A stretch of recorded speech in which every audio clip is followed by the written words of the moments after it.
You really don't get how this works. Very simple. Very simple. All right. Okay.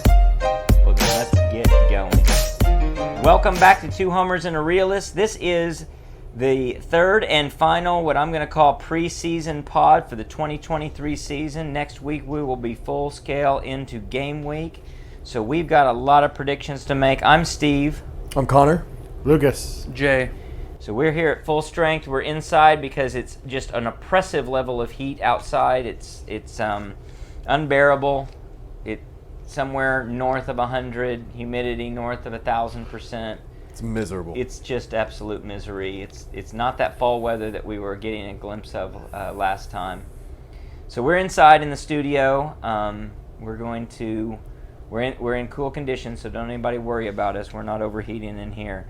We got a lot of stuff to cover, though. We got a lot of predictions to make if we're going to put our names out there, our good names on the line, and make fools of ourselves like we did last year in so many regards to the predictions we've got in store for not just OU, but every major team and more so. So let's start with, right off the bat, let's run through who we think will be in the Big 12 Conference Championship. You don't have to necessarily tell me a winner. Just tell me the two teams that are going to make the championship. Jay, start us off. I'm going to go OU versus Kansas State. All right.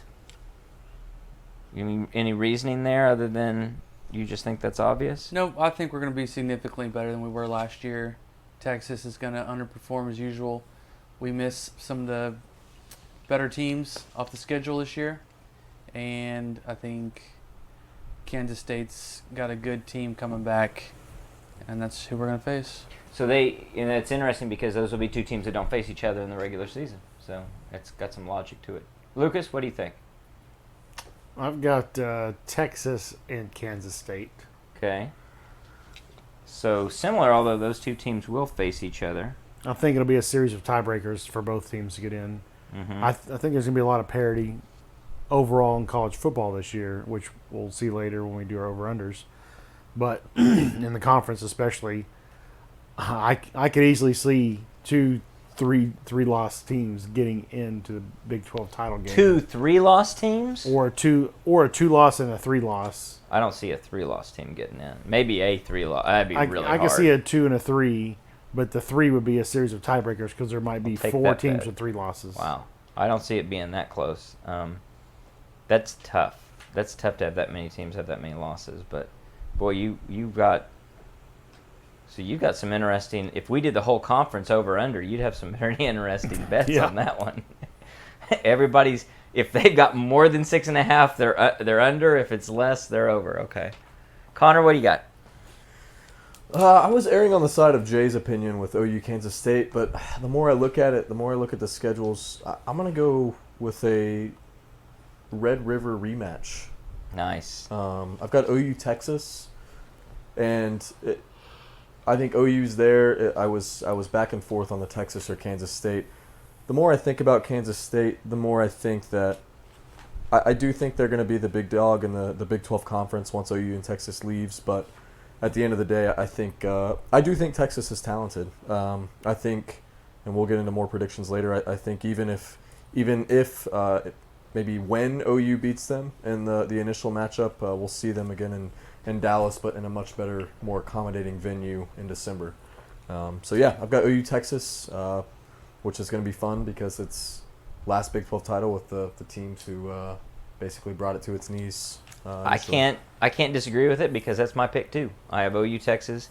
Some of that is the nostalgia of it and the desire also just for a big send-off for the two teams that everyone hates and loves to hate in the conference, that we busted it up, we blew it all up, and now we're leaving. So, and the two most winning teams in the conference, the two traditional powers, it just seems right that they should be in the last one together. So that's probably influencing my decision some too, which is not a good way of looking at it when making a prediction, but it'd be nice and fitting if that would actually happen. That's what I would like to see. Yeah, I would imagine all of us would like to see that. I think with the risk of maybe losing to Texas. Everyone outside of the teams that are staying in the Big 12 would like to see that. for the Right. most part. Yeah. I think the teams that are staying would like to see any two teams other than us, unless they could guarantee that they get to beat one of us. Now, this is probably dumb because I'm sure we would prefer to win both of them, but would you rather lose in October and win in the championship? Yep. Yeah. Which 100%. seems pretty. Yeah. It sucks. I think but yeah. that would be more likely. Like Kyler Murray season. Yeah, because I Yep. think we're a You team want the that's title. going to. Yep. Not only that, but I think we Yep. are a team that's going to continue to grow. get better, and they have a chance of Yeah. being good as they're going to get pretty early. That's good. That's good prediction. That's good analysis, I think, and that's definitely what I'd want. I think you're You don't want to win them both? absolutely want to win them both, and we're going to win them both. But interesting, it dovetails with this. You guys may have seen the little graphic with the stat on it about the total number of conference championships for each team in the Big 12 currently, or has ever been in the Big 12, or those coming into the Big 12, which is obviously none, across all sports. It's Texas number one with an absurd number, like 214. And I need to look it up so I don't misquote it. Then it's Oklahoma State at 91, Oklahoma at 90, and then it kind of goes down from there. And there's a few close, and then it starts to spill off pretty quickly into teams that have virtually none, and then of course some that have actually none. But that's kind of interesting, just another way of looking at the fact that these teams are leaving the conference, and they are taking a lot of the history with it. It's going to be just a very weird conference when in every sport and everything they're trying to do. It's the account was Kyle. Yeah, the Kyle Umlang. Umlang, He's yeah. tweeted a few things about that, but obviously quite a bit of it A favoring. lot of swimming trophies favoring in there Texas. for Texas. Yeah, there are a lot of swimming and some tennis and some other some stuff. Track. Some track and So it was. One-armed transgender rowing. So yeah, it was 217 for Texas. Okay, that's off. 91 Oklahoma State, 90 Baylor, 90 Oklahoma. Mm-hmm. And yeah, you have to beg the question of what other sports they're Well, we'll surpass that this year. 'cause We will. Softball, gymnastics, Baseball, that'll get us basketball, over. women's basketball. We're going to win it No, all, baby. The other ones will get us over OSU at least. Yeah, I think you're right. I think we have By the end of the a season. very good chance of being the number 2 team. It depends on how the equestrian team. But how about that gap? How about that Texas gap? And that just speaks to the size of the athletic department and everything they've yeah got. the money that's incredible. pumped into there for sure. Well, let's go from the college or from the conference championship to just the full playoff teams. Everybody give me your 4 playoff teams. You want me to start? We'll go in reverse order. I've got Georgia, not because I think they're going to be that good, although I do think they're going to be really good. They've got to replace some key people, and that's tough to do year in and year out. But they don't play anybody, as we'll get to the over-unders in a minute. Michigan, Florida State, and Ohio State. You thought I was going to say OU. OU's a sleeper. Connor, what do you got? I've got a little bit more of an interesting one. I've got. Did you go in order of the? You just. No, named I them off. was just listening. I to actually teams. seeded mine. Oh wow. I've got Clemson at the 1 seed. I have Oklahoma at the 2 seed. I've got USC at the 3 seed and Georgia at the 4 seed. Ooh. So if we Georgia have at the 4 seed? You got a semifinal with. we'll get to that. We'll get to USC. that in the. We'll get to. Oh, that I in the can see it. Yeah. We'll get to that in the over/under predictions. If they but lose in the conference championship. OU's schedule, you get past a few games here, man. Oh, I almost put OU on here No, I just know, because it can be but done. I mean, and you're not far off a 2 seed. I don't think. I don't know. It's going to be a weird year, and again, I could have all 4 of these wrong. I originally had Ohio State in over USC. Looking at USC's schedule again, we'll get into it, but we'll see. I'm gonna. That's a homer hot take right there. I like that. Okay, Lucas, what do you got? I've got Georgia. I've got Michigan. I'm not crazy about the Big Ten. I'm not sure. I agree. I agree with that. Even though I got 2 teams there in it. Yeah, I was surprised when you had both of them. I've got. Where was Clemson? I've got in there, and I didn't have a fourth team. OU. Put OU in there. Do it. It's not going to be possible when they don't make the conference championship game. Do it. I'll go Kansas State. Whoa. Wow. Okay. They could be this year's TCU, Okay. Jay? or they could lose 6 games. Defending conference champions. I'll go just slightly out of the box just for fun. I'm going to take LSU, Clemson, Washington. Woo. Did you see the injury they had today? No. Penix? No. Okay. Somebody. No, that was the Redskins. Oh, was it the Redskins? It wasn't. So. Okay. I just saw Washington. It doesn't matter. Okay. I'm just kind of going for more fun than anything, just something interesting. Okay. Same. And I'll even roll with. I never believed this hype for this team. I'm gonna throw out a Penn State. Oh wow. That is pretty different. Well, we better get to the They're preseason number over-unders 7. then, They're because preseason number 7. yeah, and I don't know that it is so hard to believe in them I can't. based know. on how many times they are just a It's total mainly because flop. I absolutely cannot Are stand they their the coach. Are they the Texas of the North in terms of just flopping on big expectations? No, because they usually have a better record than Texas. Well, They just don't Yeah. get over the hump. it's They've true. won They one cannot conference get over the hump. championship in the last 20 years, right? Not sure. Something like that, yeah. Maybe And not that 20 was- years, maybe 15. And that was when they played USC in the Rose Bowl. In the right? Rose Bowl, yeah. No, they weren't conference champions that year. I don't think they got an at-large bid because Because- of the playoff. I think Ohio State was. Ohio the State playoff. was in the playoff, yeah. Yeah. Yeah, maybe they haven't won one. You might look that up. Well, let's go through some over-unders. We've got some select teams. We're going to look at the top 6 plus a few others of note, which is pretty apropos given some of these picks that we've made. I guess I made some good choices on who I selected. So Georgia is supposed to win 11.5, and I've got under. I'm going to take the under, which means they lose one game. Now, go find that game on their schedule. It's going to be hard, but they do play Tennessee. At Tennessee, they play Ole Miss, who may be good. They play Florida in the giant cocktail party. Who knows?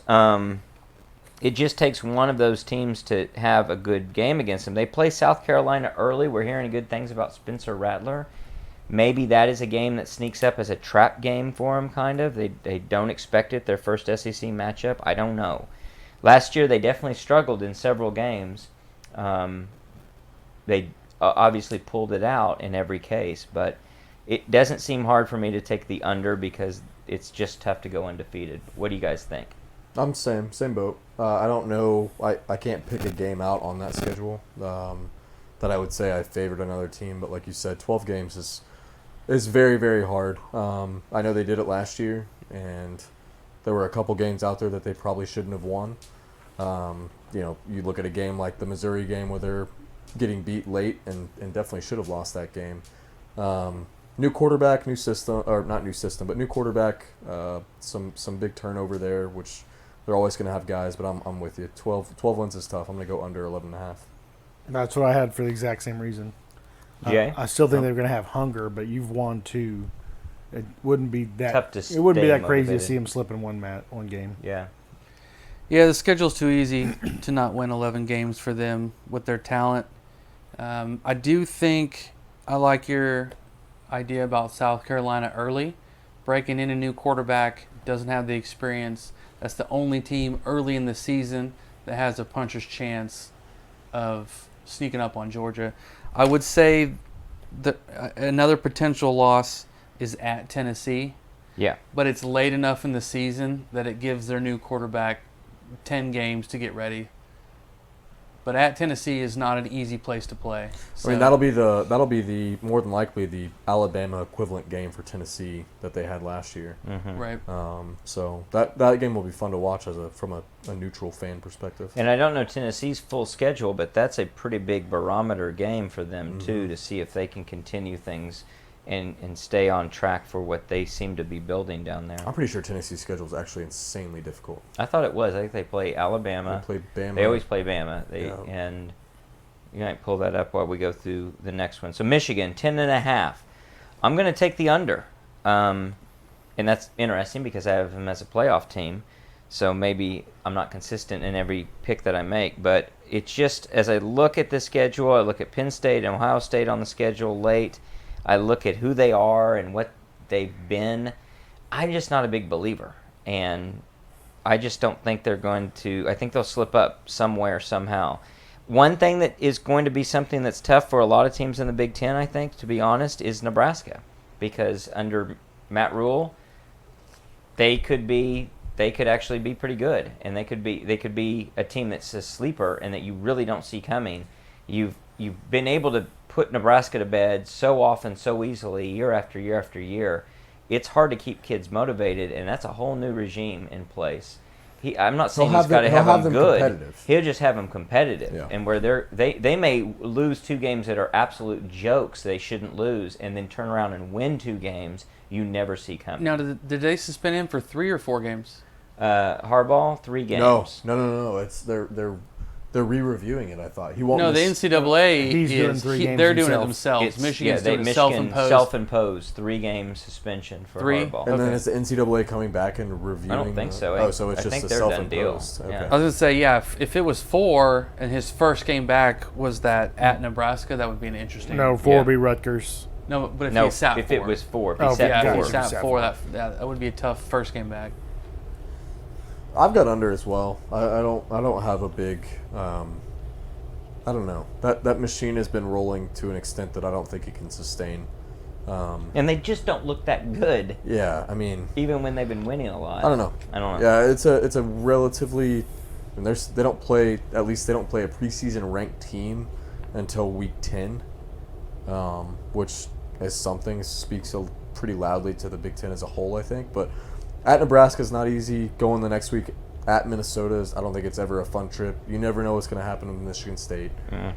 So I'm with you. 10.5. I'm taking the under. Lucas, what do you think? I've got the under, even though I have them as a playoff team as well. I think they can lose 2 games and still win the Big Ten title.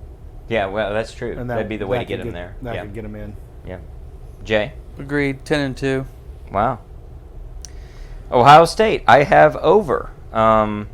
And I think for all the same logic, you could say under. So I tell you the truth, I went through my lineup and I said, I've got too many unders. I need to find some overs. And they were the one that, to me, is the team that I can believe in the most, even though I hate them. I don't want them to win, but I could see them winning quite a few games on that of those that are going to be competitive games. I'm not a believer in Notre Dame, so it's kind of easy for me to write that one off as not that tough. I'm not a believer in Penn State, so it's going to be easy for that one to not be as tough as it is on paper. So they'd have to lose twice, and I don't see it happening. Connor? I've got the under on that one. All right. I don't know. It's just Disagreement. Thank God. I don't know. It's I don't know if I'm just blindly pessimistic toward the rest of the field and blindly optimistic towards my own preference, but I've got the under. Okay. Lucas? I've got the under as well. I can see 2 losses on their schedule, just like I did with Michigan. I don't know what they have at quarterback. That's true. I know they have something because it's Ohio State. I just don't know what it is. So, Jay? Under. All right. Well, I will happily be the odd man out that does not predict that one correctly. I think it's pretty interesting to have Ohio State, Georgia, and Bama all replacing quarterbacks. extremely good quarterbacks. and if you looked at all those schools, you want to be Ohio State in that situation. Extremely good or extremely effective. I don't mean to correct you and jump in on that, but No, yeah. no, Well, you're good. Yeah. 'Cause Stinson's Stetson not, was he's not- effective. He's effective. He's not good, or great, but But, I Say what mean, you're Bryce saying, Young and C.J. Stroud were yes, very, very, very very good. If you're Ryan Day, you're in the better spot of those 3 schools. Replacing a quarterback in the Big Ten, in my opinion, much much easier to do than going and having some freshman or redshirt freshman step in at Georgia or Alabama. Given Georgia's schedule, we'll see. But I remember you said that next year when we're doing that. Trust me, I'm not saying Arnold's going to be That a might world be beater, the easiest transition in the history You're of talking about Arnold's going to be our transition. starter after Gabriel goes down in Yeah. Game 4. And it's going to be sad because he's on track to win the Heisman. Yeah. And then all of a sudden. Yeah, wait till you hear my Heisman lock. So, yeah, no kidding. Alabama, 10.5. I have the under. They've got competitive opponents in as far as preseason ranked teams and quite a few matchups. Plus, you got to go to Auburn. We know that's always a difficult situation. They've got to replace a quarterback among other players like you always have to do. So I look at Kentucky. I look at a lot of things on there, and I say there's a lot of opportunities for 2 losses there. What do you guys think? Under.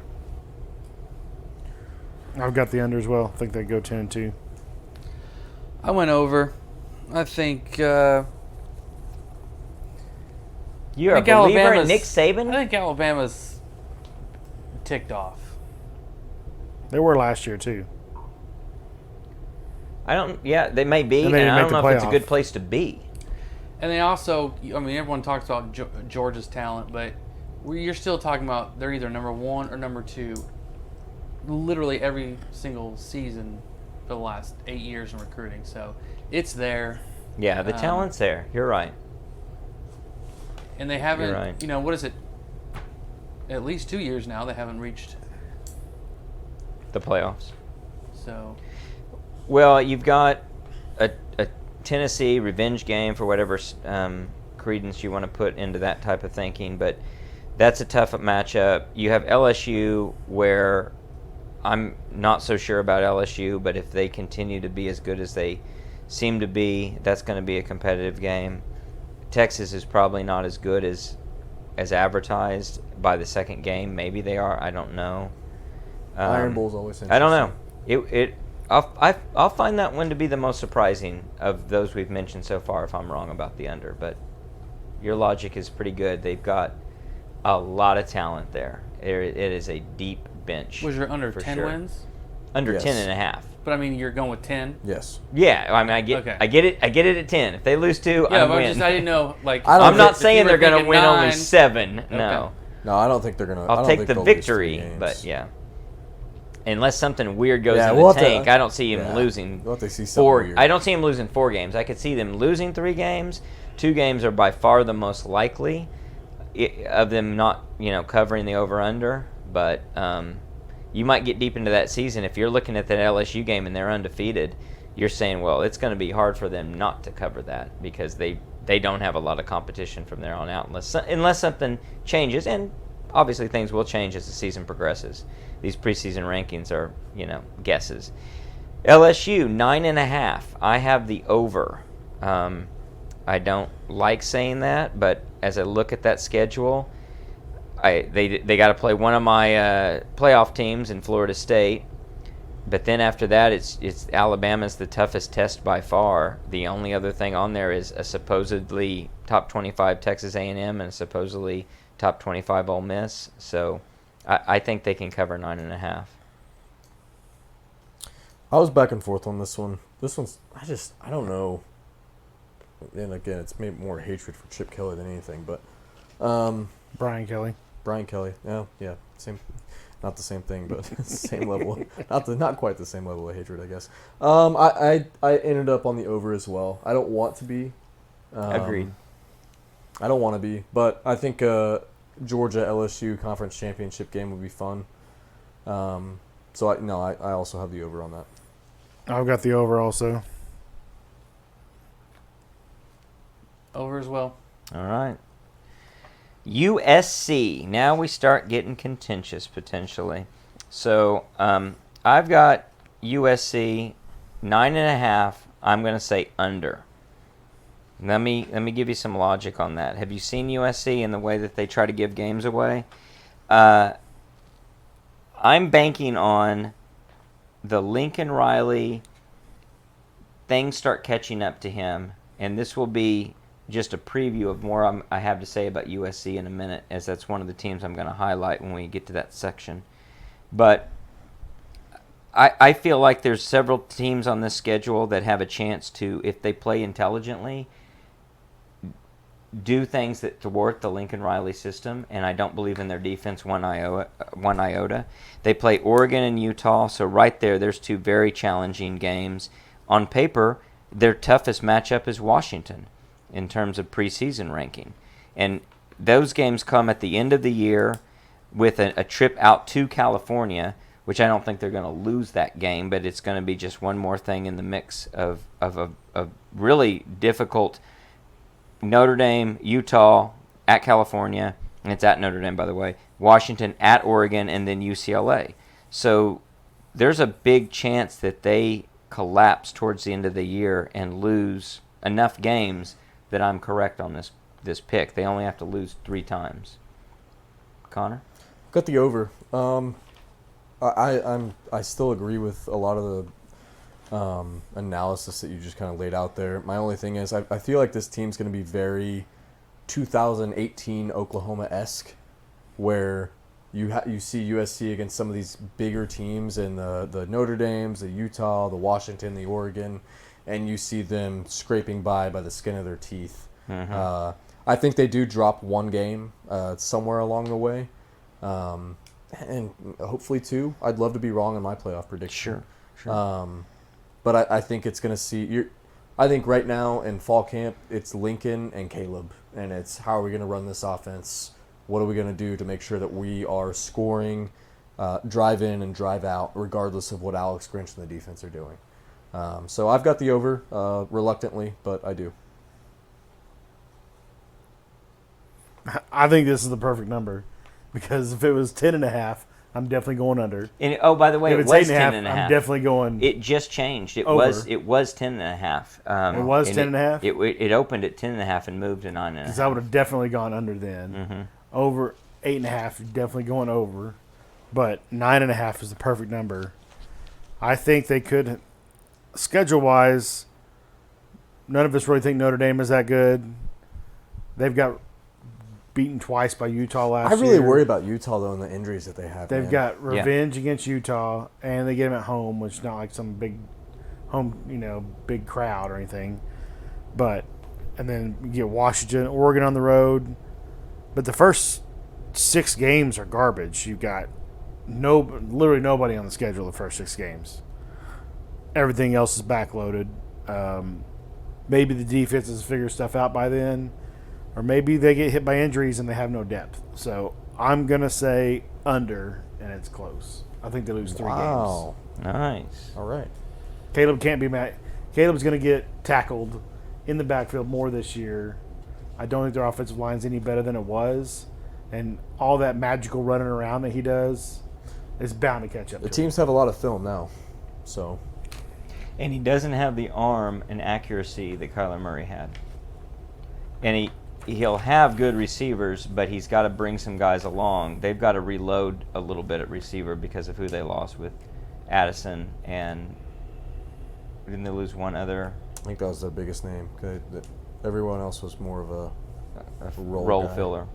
Jay, what do you think? Over under? Yeah, I've gone back and forth. I think they're more likely to be 10-2 or 11-1, but I'm going to say under with 9-3, and a little bit of a bold prediction here. I'm going to say when the wheels start to fall off and Caleb gets banged up, he's going to cash it in. He's got too much on the line for a non-playoff team, a non-championship squad. I don't even know if he'll finish the season. That's what I'm going to throw out I think there. there's a lot of people in his ear that would tell him not to as well. I love that. I think he's too much of a competitor for I'm going that. to come back to that, and I totally had forgotten that I'd had the same thought, but at least I got it down on paper. We'll talk about that in just a minute. I think that's a great observation, though, and in more ways than one. It's not just Caleb, but I like that.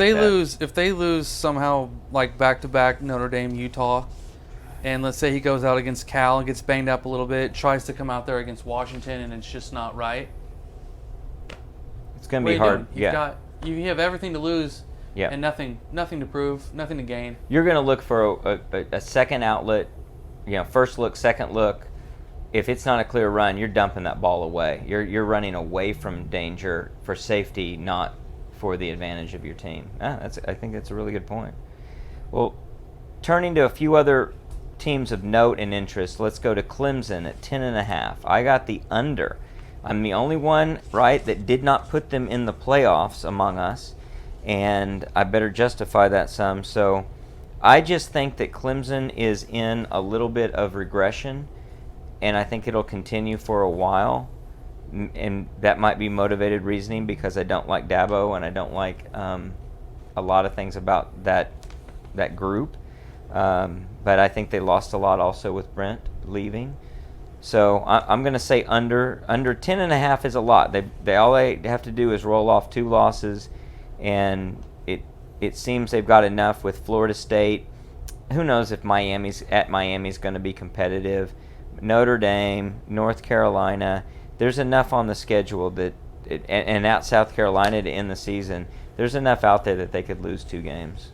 What do you got, Connor? I've got the over just to reflect the playoff prediction. I think the ACC is weak, and the more that you talk about it, the more that I think Clemson may fall into that weakness, maybe that dying last breath that you see in that conference. Their conference schedule is, it's not very fun from them. It's you got Florida State week 4, Miami at Miami. Syracuse has always given them trouble. So I don't know. A lot can happen. You're right. So I think you see one of two things. I think you see a pretty bounce back dominant Clemson that you've seen in the ACC of the past, and I think their quarterback's pretty decent that they have coming in. Or you see, like you just mentioned, that regression really take its place in that program. So all that to say, I have them winning more than 10.5 games. Lucas, what do you got? I've got the under. I've got them 10-2. Same situation Michigan. They win their conference championship game and get in the playoffs. I think there'll be one team with 1 loss, and I think we'll have 3 teams with 2 losses get in. I think it's a major year for parity in college football. Jay? Hit the top. I've got the under at 10-2. I don't think they're on a decline at all. I think their defense they still have incredible amount of players. And 85 on scholarship. they had just a putrid offense last year, and they were still a 10-win team. And In that conference, yeah, like Connor says, yeah. The freshman that they played last year that they should have put in earlier over DJ. Better than DJ. Mm-hmm. He's now had a full winter, spring, fall ball, and like it or not, they did add Garrett Riley. And say what you want about the Rileys, they know how to call plays and they know how to get people open, and they're just going to be way more talented than everybody else. And probably a good fit for him, just like it's been a good fit for Lincoln in the Big 12 and now the Pac-12, that you are in these weak leagues and you can do the things you do and have success offensively. Yeah, I could see him losing early to Florida Charleston State. Southern? Oh, Florida State, okay. And then, I could see him again losing to South Carolina, but it's not a conference game. So it's 2 losses, but it keeps him in the hunt for everything. So, but that'd be the under, yeah. Well, Texas 9.5. I've got the over, and that means I don't think they'll lose 3 times. They're going to lose to Alabama in Tuscaloosa. They're going to lose to Oklahoma in the Cotton Bowl, and they're not going to lose again. They're going to get by, even though their schedule has some difficulties on it. Kansas is a difficult team for them apparently, but it's also a team that is more competitive than they usually are. You got Kansas State, that's tough. I don't think at TCU is going to be as tough as it looks on paper. I just don't think very much of TCU. But Texas Tech at home to end the season might actually be every bit as tough, if not more tough, than that TCU matchup. But I've got the over. Same. I got the over. A lot of the same reasons. I've got the under. I've got them losing to Bama and 2 conference games, but still making the Big 12 title. That would justify that 3-loss team thing you've got going. That's not going to happen. Jay? I'll go under as well, 9-3, just because I can't stand Texas and they're back, and everyone talks about their just a stacked elite roster from Texas, and then you have people that put up the graphics of 4 and 5-star athletes on the team, and we have 65 and they have 64, but they have an elite roster. Right. We don't have one. No. Yeah. But Texas does. Yeah. So, and it's just Texas. I think there's too much pressure. They haven't done it. Sarkisian hasn't done it. I think I that's hope they don't that's wise good up logic. and put in, the backup, which would be worst case Manning? scenario. No. Yeah, I think Malik. you're right. Yeah, what's his name? I think it's Malik Murphy. Is it Yep. Malik Murphy? So that'll be very interesting. If you want to mark down a thing to watch this year, it'll be what happens in the backup role at Texas in quarterback, and the politics that'll go into that, and all of the fan support, the boosters, everybody, who they're rooting for, what they want to see happen. That's going to be real intriguing to see how that plays out. I think that's got a lot of difficulties for that coaching that kid staff. looks like a freak. He looks really good. And he looks a heck of a lot better than the most overrated player we've seen since Chris Sims, which is Arch Manning. Yeah, it's very much Texas. It looks like they could definitely have a Major Applewhite, Chrissy Sims scenario for sure. I'll be in Austin about 10 days after the Bama game, so Get us some feel Get for the what's inside going scoop. on we'll see what happens. on the ground. Get us some in-bed reporting. Well, before we get to this last team, I just want to mention how it's intriguing and amazing how good these over-unders are, because they really do nail it, I think, in terms of putting good numbers out there. And there's not a lot of margin for error since we're only dealing with 12 games in each case. But these have been tough. Last one I want us to talk about, Oklahoma State, 6.5. Obviously not where that program wants to be, but probably where that program's going to be for a while in terms of the type of over-under they're looking at in a preseason. I've got the under, and I don't just say it out of some kind of hatred. As I look across that schedule, I see lots of opportunity for them to slip up, and some of it could come early, especially as they're trying to figure out their quarterback situation and a number of key positions that they've got to fill. Arizona State in that second matchup, that's going to be tough. At Iowa State then in the fourth matchup, Kansas State at home, Kansas at West Virginia. These things get tough for them really fast, and so there's a lot of opportunity for them to slip up, I feel like. Connor? I've got the over. I think Gundy's going to do it again and outperform probably from where he should. I agree. I think there's a lot of games there that should be in flux. The thing I kind of lean back on, I think Bowman is a serviceable quarterback, and I think that's going to work well for Gundy. I've got him at. I actually did a win-loss on all these games. I got him at 8-4 actually.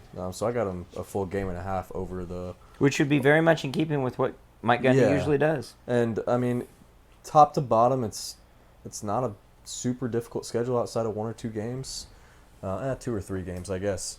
So we'll see. But I think Gundy outperforms himself again. So I'll go over on Oklahoma State.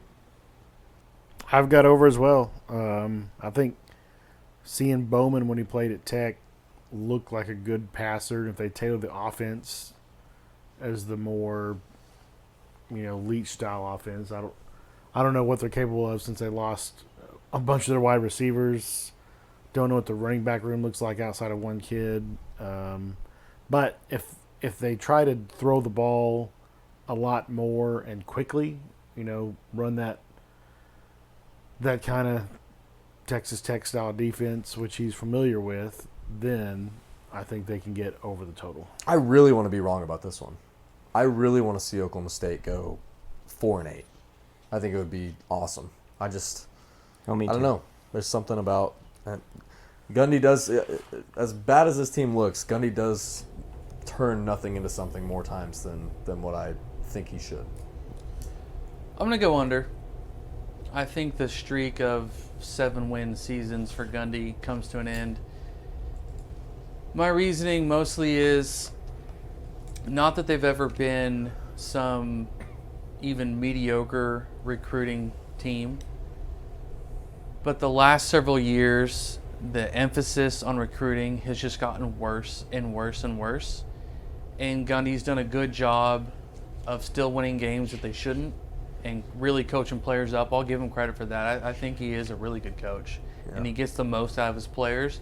But at some point, you can't keep being a 7-8 win team and have the 70th ranked recruiting class. You just can't. Yeah, it runs out at some point, right? Especially if the schedule doesn't work out for you. And they used to be, 10 years ago, they were in the 30s. Yeah, right? And then they went into 40s and 50s. And then he just, I don't know, his propensity to... And the difference between the 30s to the 40s is not much of anything.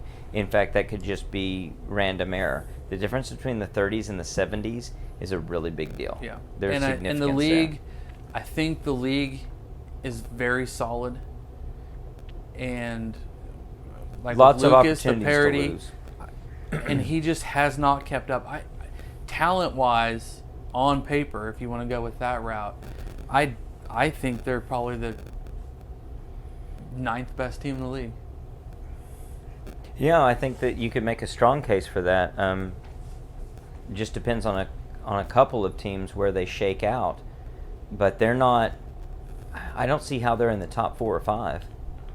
No. By any stretch of the imagination. They're not. They can't be close. If they do, it's some really weird fluky thing that came together for them. And you look at the fact that they've lost the marginal players that they've lost, like a Trace Ford, to the guys to graduation off of that defense from 2 years ago. It's got to start adding up. I think you make a really good point there with that.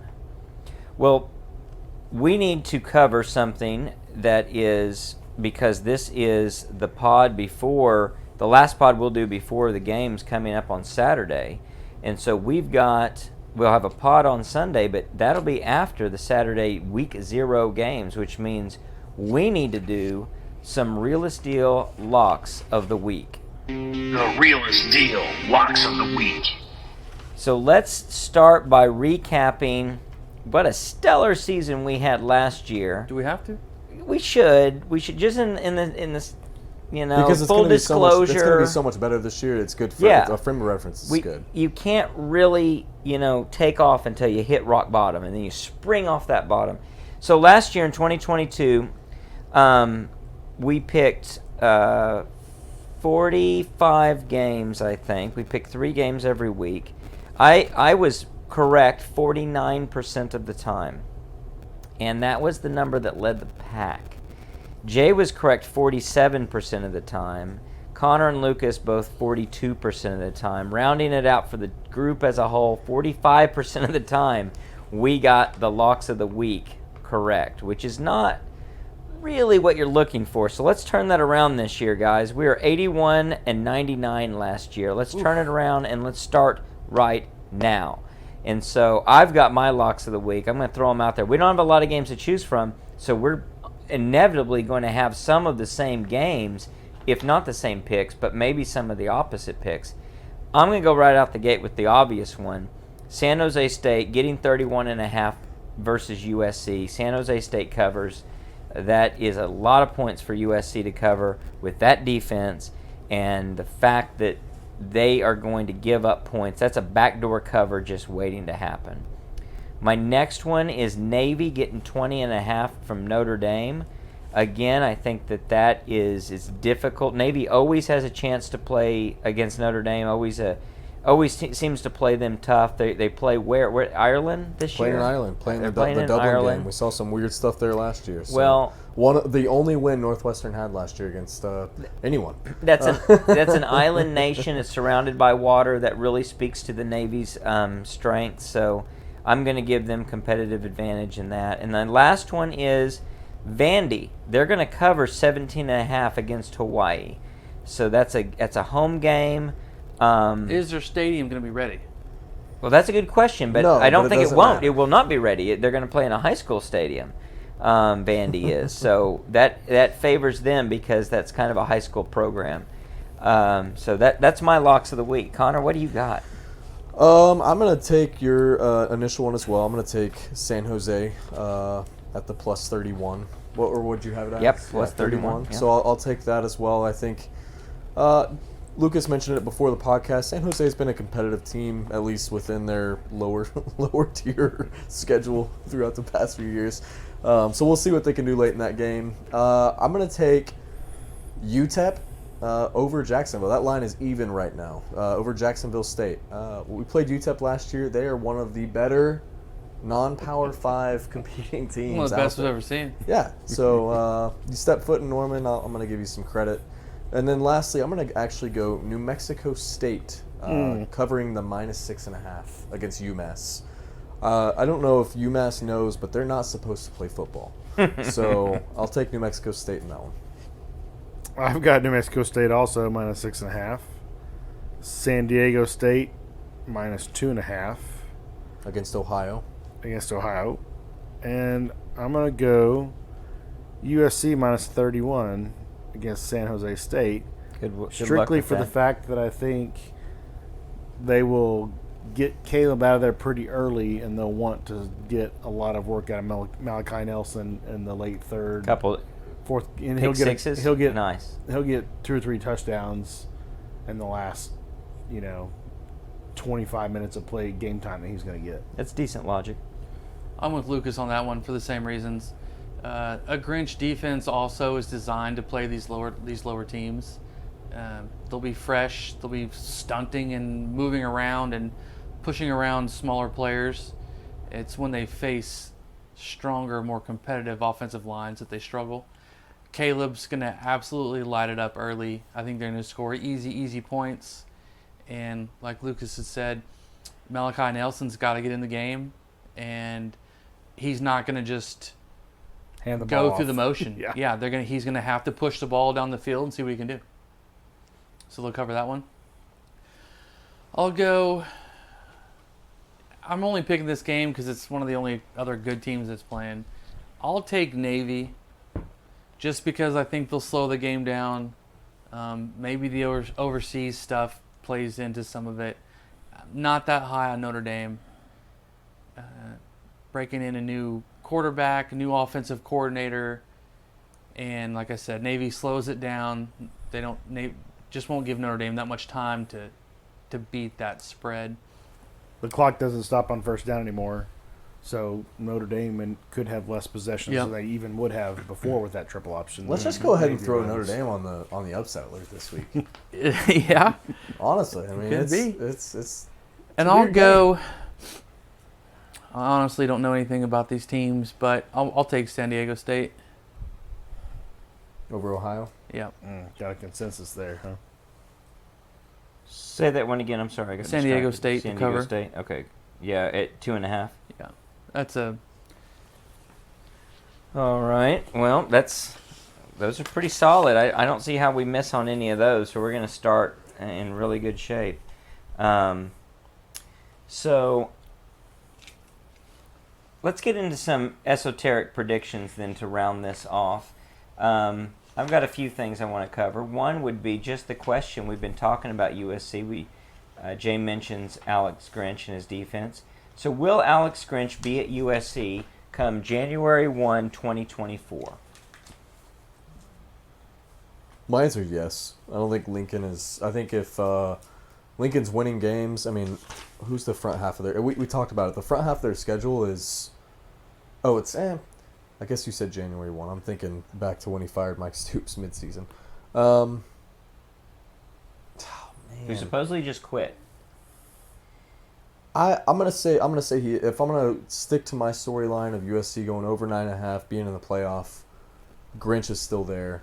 I still think they have all their weaknesses, all their pitfalls, but I still think Lincoln chooses to ignore those facts, even after a playoff appearance and getting beat by Oklahoma. So January 1, I do believe he'll still be there. But by next season, he won't because Lincoln will be in the NFL and he will not be taking Alex Grinch with him. Okay. Well, but will he be at USC? No. Whoever comes in will not be keeping Alex Grinch. Gotcha. Deion Sanders is not going to keep Alex Grinch on. Cliff Kingsbury's not going to keep Alex Grinch. So, Jay, what do you think? I think that he will be there because he will be the bowl game interim head coach. Ooh, interesting. Back to that Where's Lincoln weird gonna go? scenario of Lucas's, or Yeah. He's Okay. you're not going to take an NFL job in December. Yeah, why not? he's not going to take one anyway. He's not going to be offered one. But so here's the deal: he's not going to be there. Alex Grinch will not be there. He needs to be the fall guy, and by then he'll need to be the fall guy. They're going to have lost several games, and especially as they roll off a lot of bad ones, it's going to be clear that it's time for him to go. Keeping in mind, they're not in a New Year's Six bowl or later. Their bowl game is going to be played much earlier in December, so it's going to be very easy for him to make that change at coach. And that's because, rolling into our next Now, hold on, segment. I will say, in reality, because of the way the timeline is for signing the December period for recruits, if the season goes how I think it's kind of going to go, and they're not in the elite bowl games or playoff contention, I do think Riley, like you said, needs a fall guy. He'll dump Grinch before that early signing period because he's got to show kids who he's going to get to come in. That's a good point. Well, that's going to go into I want us to make some predictions about specific teams, if we've got anything to throw out there. Maybe these are hot takes. So I'm going to focus on USC. So they're going to lose 3+ games. Caleb Williams will check out mentally, a la what Jay was saying, even though he'll have a great season. I'm not saying he's not going to have a great season, but he's going to check out mentally. Alex Grinch is going to be fired, and the take on Lincoln Riley will be that he's been figured out. Among the problems for Lincoln Riley, I think the play clock is going to affect him negatively, the changes to the play clock. If anyone is thinking strategically about it, they have more opportunity to steal the ball away from USC and possess the clock down in a way that you didn't have before. Because the clock won't stop on first downs, you can open up your playbook and possess the ball for longer and reduce the play count that USC has. So I predict that it will be an impediment for him. I think teams will have even more ability to drain the clock and shorten the game, those that are smart enough to take him up on it. And there's a lot of supposedly smart programs out there in Pac-12 land. They weren't smart enough to figure out how to get into a good conference, but maybe Stanford and Cal and these other teams will be able to figure this out some. So I think things start to catch up to Lincoln Riley at USC the way they caught up to him at Oklahoma. And one of those things is a new wrinkle of the play clock. And I do think that there's a big risk that Caleb Williams checks out a bit from play for the just sake of what has he got to risk it for. If depending on his Heisman situation, he probably would want to keep going for that. But otherwise, playing it safe to me makes a lot of sense. So that's my sort of hot takes on a single team. You got any, Connor? Nothing to that extent, but I do have. I mean, it may be a hot take just because nationally there's a lot of people who are high on these guys. Steve, you're obviously somewhat high on them based on your playoff prediction, but I've got Florida State disappointing this year. I know all signs, at least at the end of last year and maybe throughout last season, were pointing towards that team kind of up and coming, but I've got them being that team that a lot of people are talking about that goes on to disappoint. I've got them at 8-4 this year, which I think by what everyone's saying, by what they're wanting to be nationally and all the talks about them leaving the SEC or the ACC potentially, I don't know. There's something about that. It's just a bad taste type of thing. So I've got them going 8-4 and disappointing, but not a lot of specifics on reasons why. Okay. You guys got any big hot takes on any teams or anything you want to talk about?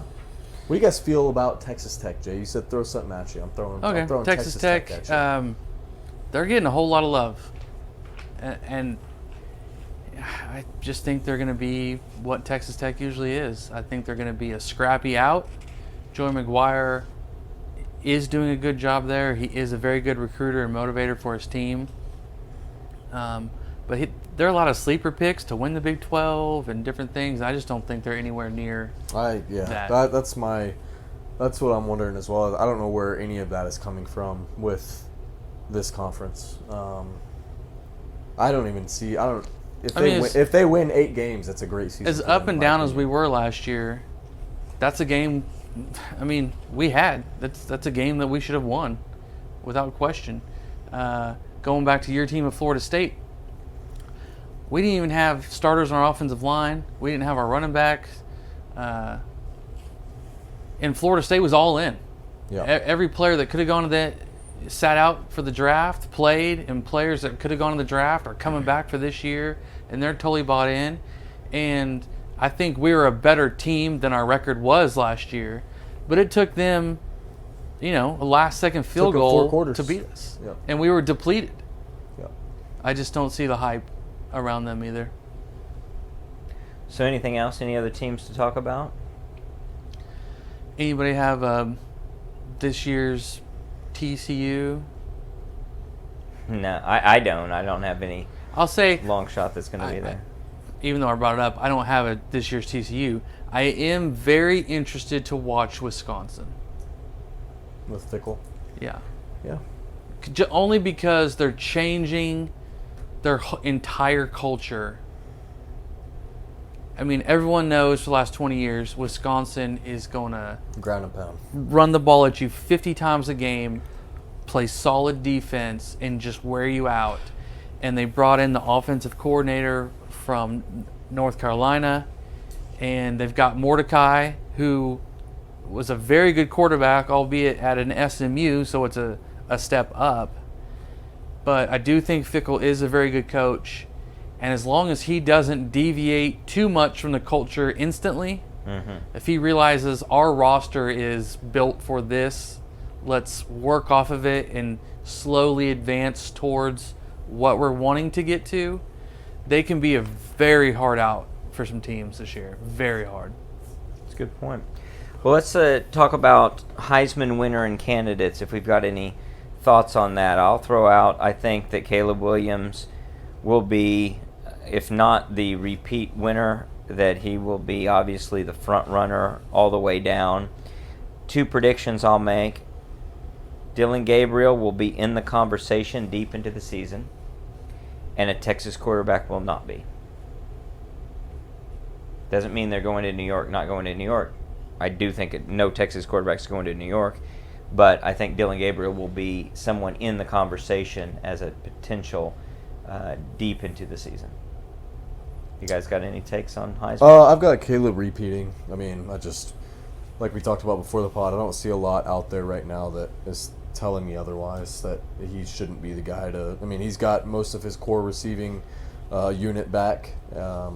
He's got a guy calling plays for him that are specific to his skill set, and he's in a pretty weak conference. So I've got him winning it. I do agree with you. I think Dylan Gabriel is going to be in some conversations late into the season, if not someone who goes to New York and sits up there next to him. Next to Williams being said. So I've got Williams winning it, but I'm excited. I think we're in for a fun year with Gabriel as well in those conversations. I'm going to say a non-quarterback wins the Heisman this year. Any predictions as to who? Don't know who that is, but I don't think Caleb repeats, because I know how those voters work. He would have to put out an amazing season, an all-time season, to get the back-to-back and join Archie Griffin. And I don't think that's going to happen. So none of the other quarterbacks that I can think of, the Drake May and Penix, I don't see them having an incredible season. So I think either running back or defensive player will kind of come out of nowhere and win it. Same kind of sentiments. I think Caleb's going to be hard to beat. The first 6 games alone, he's going to put up insane numbers. Yeah. And it's all going to depend on that Oregon, Washington, Notre Dame, UCLA, Utah stretch of games on what he does. See how the recency bias plays into. I don't know. To that. Gosh, it's kind of strange because all the big boys really don't have anyone coming back that's on the forefront. I think LSU's quarterback could sneak in there, having a good season. There's probably a pretty big I'm open trying to door think for of a lot of guys like that. I think it's pretty open. You've got I can't North think of any Carolina. running backs on any team. Nationally, running that's back. just some. But he's coming off an ACL injury, and I don't know. That's a great story for the Heisman. That's true. People do eat that up. We'll see. It's a weird. It's definitely a weird year for that. Very weird. Well, let's round it out, unless somebody has something else they want to throw out there with our predictions on the OU record. This would relate back to the over-under, which is at 9.5.